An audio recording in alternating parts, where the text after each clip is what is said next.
En este video lo que vamos a cubrir es lo que se conoce como el modelo de probabilidad lineal. En este modelo lo que vamos a usar es una variable binaria como variable dependiente.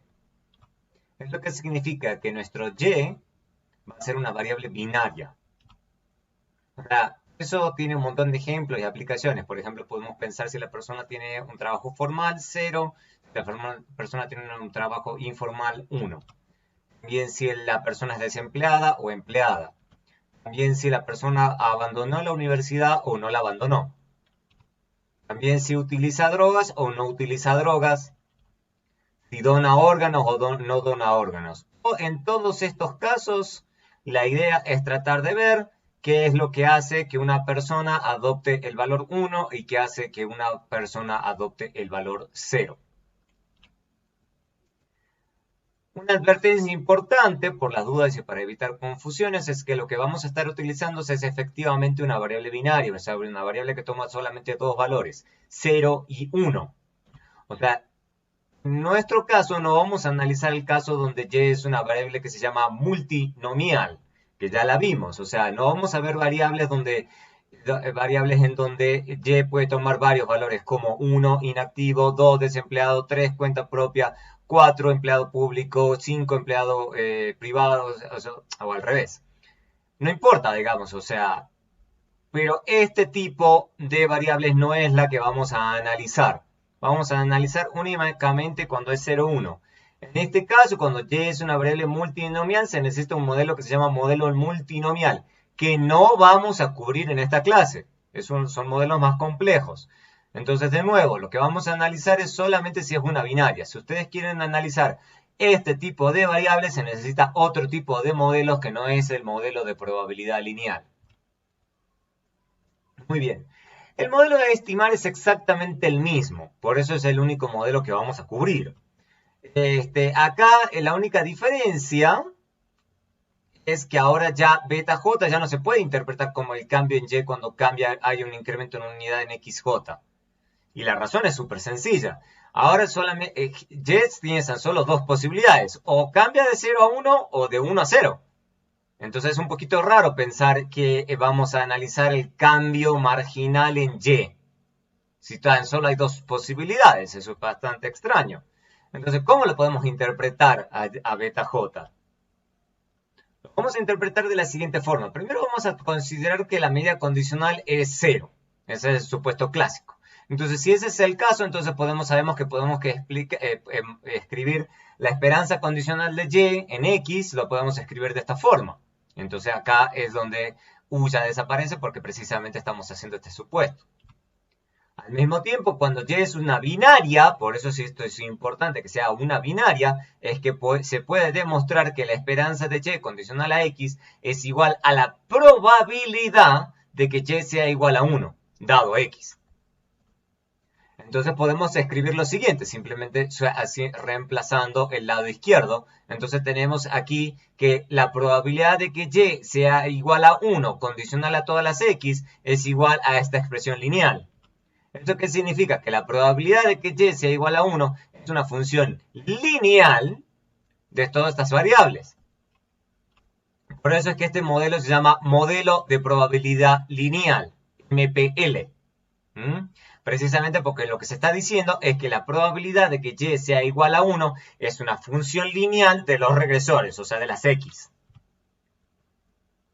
Dado que podemos escribir eso, lo que tenemos es que ahora beta j se puede interpretar como el cambio de la probabilidad de que y sea igual a 1 cuando xj cambia, manteniendo obviamente todos los demás factores constantes. O sea, siempre la interpretación es ceteris paribus, siempre que podamos hacer los otros supuestos de que los otros factores están constantes.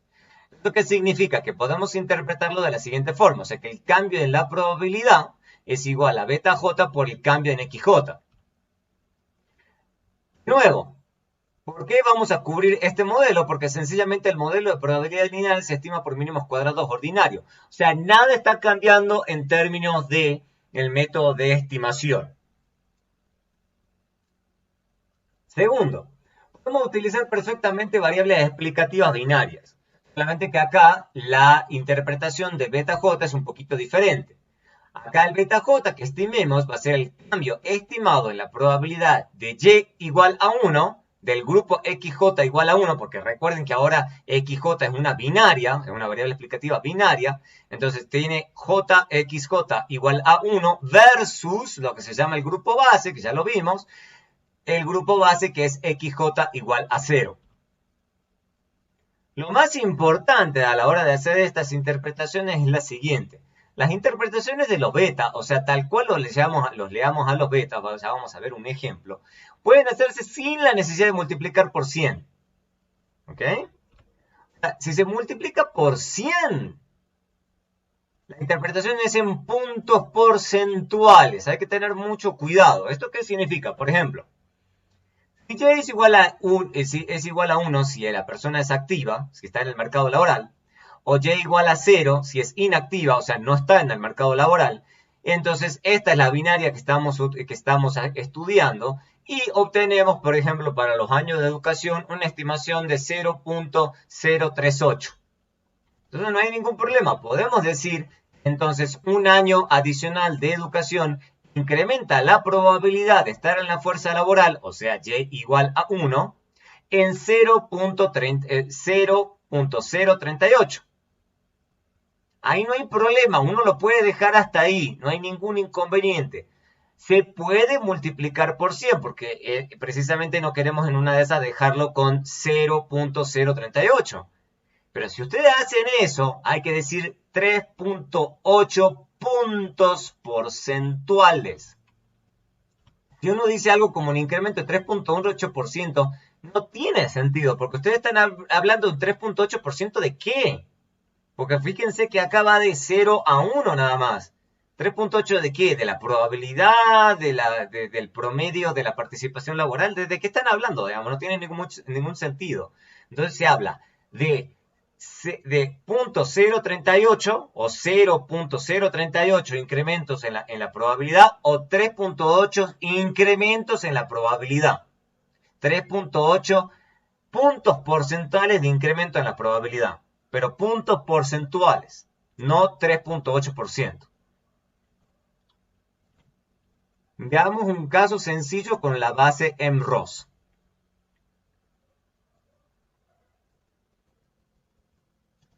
Muy bien, para este ejemplo lo que vamos a utilizar es esta base de datos de participación laboral de las mujeres. Esta es una base un poquito vieja, pero nos sirve igual. Acá tenemos la participación laboral de las mujeres en 1975. Entonces es una binaria igual a 1 si la mujer está en la fuerza laboral, igual a 0 si no está en la fuerza laboral. Adicionalmente lo que tenemos son una serie de variables que indican, por ejemplo, el ingreso del marido o el esposo. Estos son los años de educación, los años de experiencia en el mercado laboral, la edad y la presencia de niños en el hogar. Niños que tienen menos de 6 años y ya después de 6 a 18 años. Entonces, perfectamente lo que podemos hacer es regresar, ¿okay?, la participación en la fuerza laboral en estos regresores. Esto es mínimos cuadrados ordinarios de siempre. Entonces aquí no ha cambiado nada. ¿Qué es lo que tenemos que tener cuidado, como acabamos de decir? ¿Cómo vamos a interpretar correctamente cada una de estas estimaciones puntuales? Entonces, partamos, por ejemplo, con el de educación, que es el más sencillo. Fíjense que acá me está indicando una estimación puntual de 0.0398. ¿Eso qué significa? Que cada año adicional de educación incrementa la probabilidad de participación laboral en 0.0398.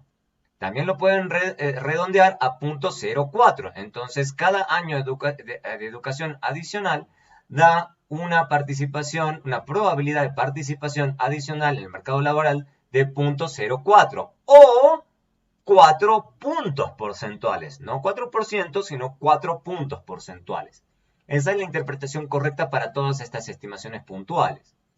Adicionalmente, por ejemplo, fijémonos en la presencia de niños. Fíjense que este es el número de niños. Entonces, ¿eso qué me indica? Que cada niño adicional reduce la probabilidad de participación laboral en punto 27. O bien 27 puntos porcentuales, no 27%. Y fíjense que en todos los casos da estadísticamente no significativo, dado el p-value que tendiendo a cero, con excepción de un solo caso. Por ejemplo, el caso de los niños, cuando ya los niños tienen entre 6 y 18 años, lo que más o menos tiene sentido. ¿Esto qué significa? Que cuando ya los niños son grandes, entonces ellos ya no reducen la participación laboral de las mujeres. Adicionalmente, para estudiar, por ejemplo, cuál es la interpretación de si se utilizan binarias, lo que voy a hacer es transformar esta variable de presencia de niños en el hogar, de niños que tienen menos de 6 años, como una binaria. Entonces hagamos una cosa muy sencilla. Entonces generemos una variable kids, que le vamos a poner kids binaria, le pongo punto y le pongo replace, binaria igual a 1, if kids, que son menores a 6 años, es igual a 1 si hay por lo menos un niño. Por lo menos un niño en el hogar.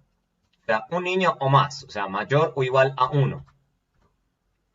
Y le pongo 0 si no tiene ningún niño.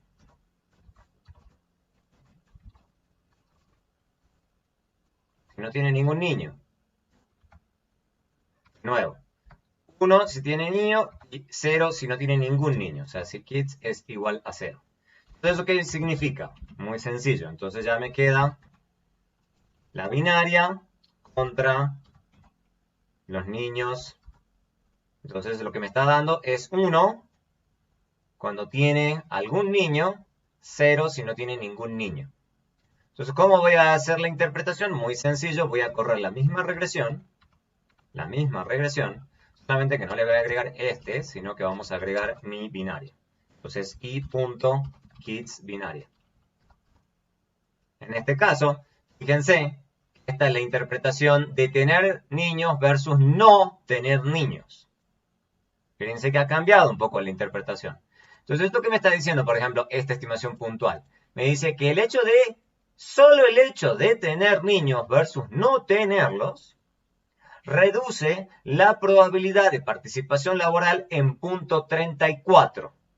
O bien 34 puntos porcentuales. O sea, esa es la diferencia en participación laboral de las mujeres que tienen niños versus las que no tienen niños.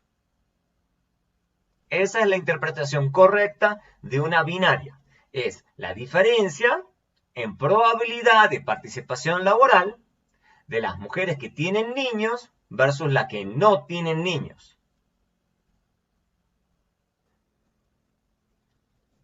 Muy bien, como todo modelo, ningún modelo es perfecto, cada modelo tiene sus limitaciones. En este caso, el modelo de probabilidad lineal no está libre de ciertas limitaciones.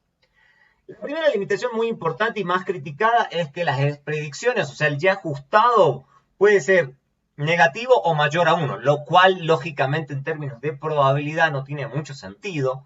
Pero claro, eso es la naturaleza del modelo de probabilidad lineal. Si uno tiene algún regresor, el no importa cuál, y y, ¿no es cierto? Y, que tiene los valores claramente. Pero 1, eso ya lo dijimos. Pero como nosotros estamos modelando a y sombrero como una función lineal, entonces, ¿qué nos va a dar? Nos va a dar algo como esto, y sombrero. Entonces, no hay ninguna razón por la cual nuestros valores ajustados se puedan salir perfectamente de 0 o 1. No le estamos imponiendo ninguna restricción. Y fíjense que esto es una línea recta. En algún momento va superior a 1 o en algún momento puede cruzar a 0. No hay ninguna restricción que le estemos imponiendo para que eso no ocurra. Además, supone que los efectos de cada variable es constante. Por ejemplo, el número de hijos en la participación laboral, como lo vimos recién, uno puede suponer que, por ejemplo, que el tener hijos nada más tiene un efecto y ya el segundo hijo ya tiene otro efecto y el tercer hijo ya tiene otro efecto. O sea, quizás el efecto más grande, efectivamente, ocurra entre no tener hijos y tener un hijo. Pero seguramente que en una de esas, si hay un cambio en la probabilidad, ya el cambio en la probabilidad del primer hijo al segundo hijo sea diferente y la del segundo al tercer hijo sea diferente. Entonces, en ese caso, tenemos que tratar de ajustar el modelo, digamos, para que eso precisamente ocurra. En el caso, si solamente agregamos el número de hijos en forma lineal, eso efectivamente estamos suponiendo que el efecto que tiene cada hijo en la probabilidad de participación es constante. El tercer problema, más grave, es el de heteroscedasticidad. Eso nos invalida los estadísticos T y F. O sea, lo que se puede probar, no lo vamos a ver, pero se puede probar que efectivamente este es el caso, que la varianza de y dado x es igual a la probabilidad, ¿okay? A donde la probabilidad es esto, porque recuerden que la probabilidad que estamos suponiendo, de y igual a 1, estamos suponiendo que es esta función lineal, es igual a probabilidad de y igual a 1 multiplicado por 1 menos la probabilidad. Entonces, fíjense qué está ocurriendo. Esto no es constante. Entonces ya no hay homocedasticidad. O sea, ¿por qué? Porque para que haya homocedasticidad, esto debería ser una constante. O sea, no debería depender del valor de los regresores. Entonces, al tener esto, entonces ya tenemos un problema de heterocedasticidad. Entonces ya no podemos confiarle a los estadísticos T y F. Sin embargo, el modelo de probabilidad lineal es muy usado en la práctica. ¿Por qué? Porque como se acaban de dar cuenta, no es muy difícil de interpretar, es súper fácil. Hay que tener un poco de cuidado nada más, pero no es muy difícil de interpretar. Otros modelos que en clase más avanzada van a ver, que fijan las predicciones entre 0 y 1, o sea, que fuerzan que el y ajustado entre 0 y 1 son bastante más complejos, o sea, y requieren otros métodos de estimación. Además, el efecto constante de una variable en el modelo de probabilidad lineal, cuando es constante no es demasiado problemático. Por ejemplo, nosotros podríamos agregar perfectamente, por ejemplo, el número de hijos al cuadrado. Entonces no es muy difícil. Y lo tercero, lo de la heterocedasticidad, es fácil de corregir. Eso lo vamos a ver cuando veamos el tema de heterocedasticidad. Hay una serie de métodos. En el caso del modelo de probabilidad lineal, no es súper complicado de corregir. Y por último, si bien parece un poco trivial, es computacionalmente eficiente. O sea, se darán cuenta que recién corre muy rápido. En una fracción de segundo, porque no deja de ser mínimos cuadrados ordinarios. Hay los otros modelos que fijan que las predicciones estén entre 0 y 1. Esos son más lentos, especialmente cuando las bases son muy grandes o los modelos son muy complejos. Entonces, la diferencia pues, a veces puede ser grande entre que una regresión corra en una fracción de segundo versus que corra durante horas o días hasta que logre darnos una estimación que nosotros necesitemos.